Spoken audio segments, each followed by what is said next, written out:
Als er nieuwe kerncentrales komen bij Borselen, dan wel op de manier zoals Zeeland dat wil. Als er niet aan de Zeeuwse voorwaarden wordt voldaan, dan gaat Zeeland ervoor liggen. Zo simpel is het. En verder in deze Zeeland nu. Altijd wat bij de explosies bij de sluis. En wie blijven er nog voetballen op zondag?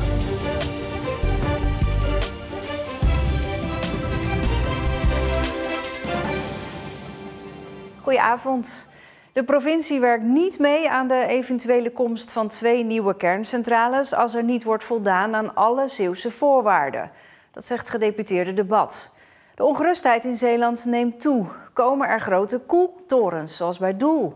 Komen er nog meer elektriciteitsmasten te staan? Volgende maand komt er meer informatie, belooft minister Jette. Of er echt 2 nieuwe kerncentrales in Zeeland bijkomen, beslist het kabinet pas eind volgend jaar. Maar in Borselen en omgeving leven nu al veel vragen. En daarom deze oproep aan Den Haag. Schaal dat communiceren op, zorg dat er veel betere informatievoorziening komt. Ga nu al je informatiepunten inrichten. Zorg dat inwoners weten wat er allemaal gevraagd wordt. En die oproep doe ik opnieuw. Kabinet, schaal alsjeblieft op. We komen binnenkort met een uitgebreide website met allerlei informatie over kernenergie, over het traject dat rondom Borselen loopt. We starten ook met een heel intensief participatietraject waar eigenlijk iedereen in Zeeland, maar zeker mensen die dichtbij wonen, over kunnen meepraten. Om daar de wensen, de zorgen en de vragen op te halen en die ook zo goed mogelijk te beantwoorden. Het Rijk komt dus met meer informatie. Maar worden belangrijke vragen dan ook beantwoord? Komen er bij Borselen bijvoorbeeld hoge koeltorens, zoals bij de kerncentrale in Doel? En worden er nog meer hoge elektriciteitsmasten in Zuid-Beveland bijgebouwd als de 2 kerncentrales doorgaan? Ik kan op dit moment daar niks over garanderen, maar ik begrijp wel de zorgen en de wensen die er zijn. Ik ben heel intensief met gemeente en provincie in gesprek over eigenlijk een soort van wensenkaart die voor Zeeland belangrijk zijn bij eventuele inpassing. Ik vind zelf ook als minister van Energie echt belangrijk dat voor Zeeland niet alleen maar op het gebied van werkgelegenheid kansen zijn, maar dat we ook echt zorgen voor een impuls in de ruimtelijke kwaliteit in Zeeland. De provincie ziet de nieuwe kerncentrales als een kans, bijvoorbeeld voor de werkgelegenheid, maar stelt ook voorwaarden. Bijvoorbeeld liever geen koeltorens of hoogspanningsmasten. Maar wat als Den Haag niet aan de Zeeuwse voorwaarden voldoet? Als er niet aan de Zeeuwse voorwaarden wordt voldaan, dan gaat Zeeland ervoor liggen. Zo simpel is het. Ik kan me ook niet voorstellen dat als je het als kabinet zo belangrijk vindt, dat je er niet zorgt dat Zeeland gewoon meegenomen wordt in dat geheel. Medio mei organiseert het Rijk in Zeeland een aantal voorlichtingsavonden over de nieuwe kerncentrales. Bij mij in de studio politiek verslaggever Marcel de Kranen. Ja, Marcel, het lijkt erop dat het kabinet een beetje moet worden opgepoord. Ja, daar lijkt het zeker op. Maar je moet niet vergeten dat voor Den Haag die beslissing nog heel ver weg is. Nog 1,5 jaar, eind 2024. En bovendien speelt er in Den Haag natuurlijk van alles. Stikstof, de huizenmarkt, oorlog in Oekraïne. Maar in Borselen is het nu al het belangrijkste onderwerp. En vandaar ook dat provinciebestuurder Debat zegt: Rijk, kabinet, schiet nou op met die informatievoorziening. Kijk, ze weten natuurlijk wel dat er een informatieronde aankomt. Maar ja, een beetje kietelen af en toe kan geen kwaad. Nee, en dan dat schrikbeeld eigenlijk van die koeltorens, nog meer elektriciteitsmasten. Die minister zegt daar niet over dat het niet gebeurt, maar hij zegt wel iets anders, hè? Ja, Rob Jetten heeft het zelfs over een impuls in de ruimtelijke kwaliteit in Zeeland. Nou, dat betekent dat als die kerncentrales er eenmaal staan in 2035, als dat doorgaat, dat Zeeland er dan mooier op wordt. Nou, ik ben zeer benieuwd als wij daar over 15 jaar gaan kijken hoe het er dan uitziet. Dankjewel. Commotie in Zierikzee in de Volkerakstraat. Daar stond een groot deel van de dag een man op het dak. Die dreigde te gaan springen. Er waren veel hulpdiensten opgeroepen en de straat werd afgezet. Uiteindelijk heeft een arrestatieteam de man van het dak weten te krijgen in de loop van de middag. Dat deden ze via de dakkapel. De tweede reeks ploffen op de oostelijke kolkwand van de Middensluis in Terneuzen is uitgesteld door een technische storing. Eigenlijk zou het laatste stuk van de wand vanmorgen tussen 7 en 8 worden opgeblazen. Maar de aansluiting tussen de ontstekingsmechanismes werkte niet goed. Nu staan de ploffen voor begin van de avond gepland. De wand van de oude Middensluis wordt met explosieven gebroken, zodat die makkelijker kan worden weggehaald. De Middensluis moet wijken voor de bouw van de nieuwe sluis. De laatste reeks ploffen is ook verplaatst. Die stond voor morgenochtend gepland, Maar dat wordt nu ook in de avond gedaan. Nog eens 2 Zeeuws-Vlaamse voetbalclubs stappen met hun eerste elftal over naar het zaterdagvoetbal. Ria Westdorpen en IJsendijken spelen nu nog op zondag hun wedstrijden. Maar daar komt na dit seizoen verandering in. 5 andere Zeeuwse verenigingen, waaronder Corn Boys, maakten eerder al bekend ook te zullen overstappen. Op zaterdag voetballen wordt al jaren populairder. Daardoor moeten Zeeuwse zondagclubs steeds vaker de provincie uit. En dat zien veel clubs niet zitten. Boven de Westerschelde spelen alle clubs al op zaterdag.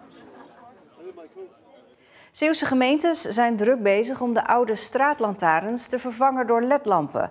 Het is even een investering, maar levert op termijn wel een flinke energiebesparing op. En bovendien is het verplicht. In 2030 moeten alle gemeenten op zijn minst 50% energie hebben bespaard. En de ene gemeente is daar verder mee dan de andere. De gemeente Schouwen-Duiveland hoopt zelfs al in 2025 klaar te zijn met het vervangen van alle straatverlichting. We hebben al 86% gedaan uit mijn hoofd. Dit jaar vervangen we zo'n 900 armaturen. En in 24 en 25 nog eens 2300. En dan hebben we echt alles 100% LED. Ook in de gemeente Hulst zijn ze druk bezig om alle traditionele straatverlichting te verduurzamen. Die armaturen die er vroeger gebruikt werden was natuurlijk gloeilamp of TL of gasontladingslamp. En die worden dan vervangen door LED-armaturen. Naast het feit dat de gemeente een bijdrage levert aan het milieu, speelt het energieakkoord ook een rol bij het verduurzamen van alle openbare straatverlichting. Er zijn ook bepaalde doelstellingen waar wij moeten aan voldoen. En die moeten we natuurlijk ook zien te halen. En dat is 50% reductie tegen 2030. Naast een kostenbesparing speelt de energiereductie ook bij de gemeente Schouwen-Duiveland een grote rol om daar alle straatverlichting te verduurzamen. We vervangen de verlichting door ledlampen, maar ook met slimme aansturing. Om te zorgen dat we minder energie verbruiken en daarin bijdragen aan de klimaatdoelstellingen. Volgens de Pauw zijn ze aan het eind van dit jaar over de helft en gaan ze dus de doelstelling halen. Wij zitten op, zoals het er nu uitziet, zitten wij op die lijn. En wij gaan er alles aan doen om die lijn ook te kunnen halen. Ja. De reden dat de gemeente Hulst een achterstand heeft op het vervangen van alle traditionele straatverlichting heeft te maken met het feit dat er geen geld beschikbaar voor was. Het is een beetje in het verleden ontstaan door het feit van de budgetten die in het verleden beschikbaar waren. En gelukkig proberen we daar de laatste jaren toch een flinke inhaalslag te doen. Het kost de gemeente Hulst zo'n €300.000 per jaar om alle oude armaturen en masten te vervangen. Maar volgens de Pauw heb je als gemeente een voorbeeldfunctie naar je inwoners en moet je dus investeren. Ik denk dat je als overheid ook een voorbeeldfunctie hebt. Laat ons wel wezen, ieder moet het voor zich natuurlijk weten, maar met de energieprijzen van tegenwoordig, het is toch wel leuk dat je thuis goed een LED-verlichting hebt zitten. Want als je een gloeilampje hebt branden van 60 watt, daar kun je aardig wat LED-lampjes voor laten branden in je woning. En ik bedoel, de rekening wil wat, het milieu wil wat en de portemonnee is er blij mee. Naast het verduurzamen van de straatverlichting wordt er door de gemeente Schouwen-Duiveland ook op allerlei andere manieren geëxperimenteerd met energiezuinige verlichting. We zetten ook in op slimme verlichting, dus minder licht daar waar dat kan. En ook bijvoorbeeld op parkeerplaatsen gaan we naar helemaal donker 's nachts, behalve als er iemand komt. Dus met sensoren springt het licht aan op het moment dat dat nodig is. 5 van de 7 jongens die betrokken waren bij de reeks vechtpartijen op Schouwen-Duiveland in de zomer van 2021 hebben een gevangenisstraf gekregen. De andere 2 moeten een werkstraf doen. De jongens waren destijds 15 tot 18 jaar oud en op vakantie in Zeeland. Op het strand, bij campings en bij een tunneltje onder de N57 schopten en sloegen ze meerdere mensen, vaak zonder aanleiding. En dat zorgde voor angst onder jongeren. De hoogste straf is voor een 16-jarige jongen uit Schiedam. Hij kreeg 150 dagen jeugddetentie, waarvan een derde voorwaardelijk. Volgende week start het waterschap met het maaien van de wegbermen. Dat gebeurt ieder jaar, maar wat nu anders is, in 3 gebieden in Zeeland start een proef om te kijken hoe ze de biodiversiteit kunnen verbeteren. In de buurt van Burghaamstede, Collijnsplaat en Hoofdplaat worden bermen minder breed gemaaid, minder vaak en met andere machines. Wat de mensen ervan gaan merken is dat we toch proberen om met wat andere machines en wat andere methodes willen proberen van wat dat nou kan gaan bereiken voor de biodiversiteit. Maar ook aan de andere kant willen we heel graag het kostentechnisch plaatje in orde hebben.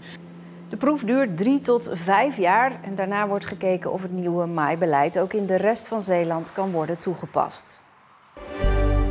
Oud-horecaman Wim Veerhoek uit Zierikzee wil een partyboot naar Schouwen-Duiveland halen. Ik vind dat niet alleen dat er gewoon te weinig te doen is hier op Schouwen-Duiveland. Dus een partyboot, niet alleen voor die jongelui, maar ook voor de midden en ook voor de oudere mensen. Hij heeft al met meerdere partijen om de tafel gezeten en kan van de gemeente subsidie krijgen. De 35-plussers kunnen hier opstappen bij het Luitje in het centrum van Zierikzee. Om overlast te voorkomen wil hij de jongeren op een afgelegen plek bij de Val laten opstappen. Er kan namelijk 700 man op de boot.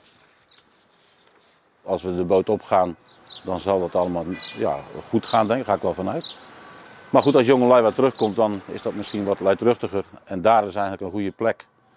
Waar geen mensen wonen, waar het rustig is. Waar we dat goed kunnen begeleiden met security en alles wat erbij hoort. Als het aan Veerhoek ligt, zal de eerste vaart in het weekend van 15 juli zijn.